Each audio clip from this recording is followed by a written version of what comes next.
We'll guide you through how to log out of all devices on Facebook. If you find this useful, then consider subscribing and liking the video. Here we are on Facebook, and so you want to go and log it out from all devices.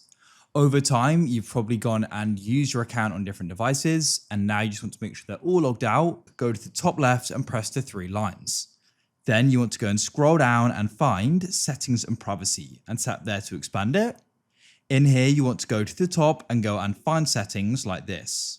Then what you want to do is at the top is you want to go and find Account Center like this. Then what you need to do is you need to go down until you can go and find the option for password and security and tap there. Now you need to go down in security checks and find where you're logged in. You can tap on your account here and you can go and see my accounts here. So you want to go and scroll down and press select devices to log out. You want to go and press select all.